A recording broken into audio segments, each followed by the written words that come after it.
আসসালামু আলাইকুম, welcome back another video. Saima's kitchen থেকে নতুন একটি রেসিপি নিয়ে চলে আসলাম। আজকে রান্না করব বোয়াল মাছ। বোয়াল মাছের ভুনা খুবই ইজিয়েস্ট পদ্ধতিতে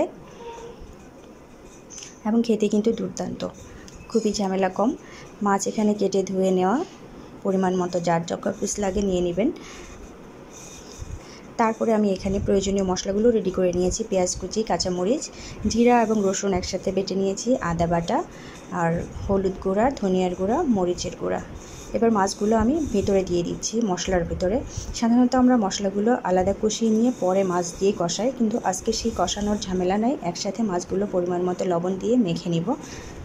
মেখে 10 মিনিট রেখে দিলে আর ভালো হয়। এই ক্ষেত্রে কিন্তু টমেটো দেওয়া যেতে পারে এবং এর সাথেই ফালি ফালি করে টমেটো কেটে মেখে দেওয়া যাবে। দিলে গ্রেভিটা আরেকটু ঘন হবে। কড়াইতে তেল গরম করে এবার মাছগুলো আগে বিছিয়ে দিচ্ছি, তারপরে দিয়ে দিচ্ছি বাকি পেঁয়াজগুলো। এভাবে কিন্তু মাছটাকে এক পিঠ ভেজে নিব। মাছ ভাজার পাশাপাশি পেঁয়াজগুলো ভাজা হয়ে যাবে, সেক্ষেত্রে মশলাটাও কিন্তু একটু কষানো হয়ে যাবে। মাছের এক পিঠ ভাজা হয়ে গেলে উল্টে দিব, উল্টে বাকি পিঠটাও 2-3 মিনিট ভেজে নেব। আর টাটকা মাছ হলে কিন্তু খুব বেশি ভাজার দরকার হয় না, অল্প একটু ভাজলেই হয়ে যায়। তার আগে যারা আমার চ্যানেলটি সাবস্ক্রাইব করেন, প্লিজ আমার চ্যানেলটি সাবস্ক্রাইব করে বেল আইকনটি প্রেস করে রাখবেন, তাহলে আমার নতুন নতুন ভিডিওর সাথে থাকবেন। এবার প্লেটে যে মশলা ছিল তাতে আমি হাত ধুয়ে একটু পানি দিয়ে রেখেছিলাম আর কয়েকটা কাঁচামরিচ দিয়ে দিলাম। পানিটা খুবই অল্প পানি দিতে হবে, কারণ মাছটা কিন্তু অলমোস্ট ভাজার কারণে এটা সিদ্ধ হয়ে গেছে।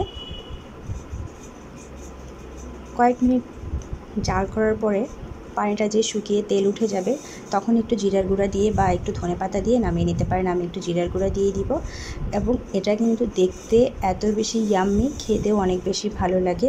আপনারা প্লিজ আমাকে জানাবেন আমার রান্নাটা কেমন লাগলো, আর আমার নতুন নতুন ভিডিও দেখে একটু কমেন্ট করবেন। আল্লাহ হাফেজ।